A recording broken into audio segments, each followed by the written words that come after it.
उत्तर प्रदेश में हो रही घटनाओं के बीच मुलायम परिवार की छोटी बहू अपर्णा यादव का बड़ा बयान सामने आया है। लगातार हो रही घटनाओं पर अपर्णा यादव ने खेद जताया है और कहा है कि सरकार पता लगाए कि इसके पीछे कौन है, ये सब क्यों हो रहा है। तो इस वक्त की बड़ी खबर, जहां पर एन भारत के साथ एक्सक्लूसिव बातचीत में अपर्णा यादव ने कहा है कि सरकार को पता लगाना होगा कि ये सब कुछ क्यों हो रहा है और इसके पीछे किसकी साजिश है। इसके अलावा बेटी बचाओ बेटी पढ़ाओ अभियान का जिक्र करते हुए अपर्णा यादव ने कहा कि सरकार बेटियों के बारे में लगातार सोच रही है, उनके लिए योजनाएं भी बनाई जा रही हैं, लेकिन फिर भी प्रदेश में दुर्भाग्यपूर्ण रवैया बेटियों के साथ अपनाया जा रहा है। इस पूरे मामले पर अपर्णा यादव ने कहा कि दोषियों के खिलाफ सख्त कार्रवाई की जानी चाहिए। इसके अलावा उनकी संस्था भी लगातार जाकर लोगों की मदद करने का हाथरस में काम कर रही है। तो इस वक्त की बड़ी खबर एन भारत पर अपर्णा यादव का पूरा बयान अब आपको सुनाते हैं। इसके पीछे कौन लोग हैं, ये क्यों हो रहा है, इस पे सरकार को सोचना चाहिए। और सरकार हमेशा से ही बहुत ज़्यादा सोचती आ रही है। बेटी बचाओ बेटी पढ़ाओ जैसे प्रोग्राम्स उन्होंने बात कही है। शेरनी दल का निर्माण किया गया है योगी जी के जिसमें एज अ चीफ मिनिस्टर उन्होंने ये काम किया है। तो मुझे लगता है कि हमें इस बात पे देखना पड़ेगा कि ये सब क्यों हो रहा है। दूसरी बात, उनको न्याय मिले पीड़िता के परिवार को।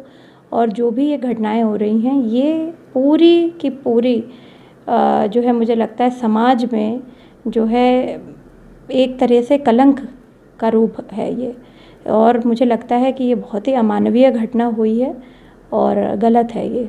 मैडम, एक समाज सेवी भी हैं आप, और इस तरह की जब घटनाएं सामने आती हैं आपके, तो ऐसे में आप सिस्टम और सरकार से क्या अपील करना चाहेंगी? मैं यही अपील करना चाहती हूँ कि उच्चतम न्यायालय इन्हें कठोरतम दंड दे, क्योंकि जिन परिस्थिति में इस तरीके के जघन्य अपराध हुए हैं, उन परिस्थितियों को देखते हुए मुझे नहीं लगता कि वो इंसानियत के लायक हैं जिन्होंने इस तरीके के कृत्य किए हैं, और उन्हें कठोरतम दंड मिलना चाहिए। बिना परिवार वालों की मर्जी के उस बच्ची का शव जला दिया गया, इसको लेकर आपका क्या कहना है?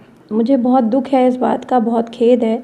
किसी भी स्वजन को इस तरह से तिलांजलि देना, ये मुझे नहीं लगता कि मानवीय है।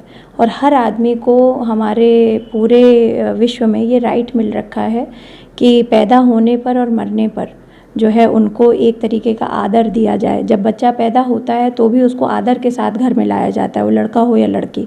जब वो मर जाते हैं उसी आदर के साथ उसे जलाया भी जाता है, उसका पूजन होता है, पाठ होता है। उसी प्रकार से जो है अन्य धर्मों में भी उसके लिए जो है दुआएं होती हैं, प्रार्थनाएं होती हैं।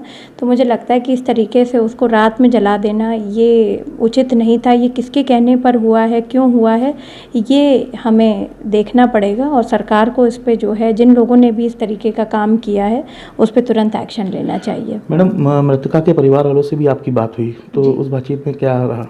मृतका के परिवार वालों से मेरी बातचीत हुई। उनके जो बाबूजी थे बहुत ही ज़्यादा दुखी थे, बहुत व्यथित थे, ज़्यादा कुछ बोल नहीं पा रहे थे। और मुझे बस इतना ही पता है कि वहाँ जो मेरी टीम गई है, क्योंकि मुझे नहीं लगा कि उस समय उचित था मेरा जाना वहाँ पे, क्योंकि ऑलरेडी बहुत ज़्यादा पब्लिक रहती है, प्रेस रहती है, उसके साथ आला अधिकारी भी रहते हैं।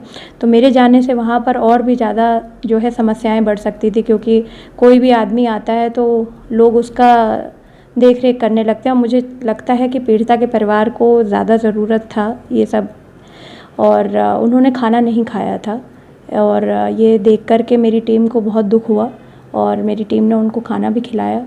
और जो है जैसे भी मदद हो सकती है उन लोगों की, मैं अपने स्तर से मदद करूँगी। और सरकार से अपील भी करती हूँ कि उनकी आर्थिक मदद करे, बहुत गरीब लोग हैं वो। तो ये थी हमारे साथ अपर्णा यादव जी, जिन्होंने अपने विचारों को हमारे साथ रखा। लखनऊ से टीम एन भारत के लिए रिजवान हैदर।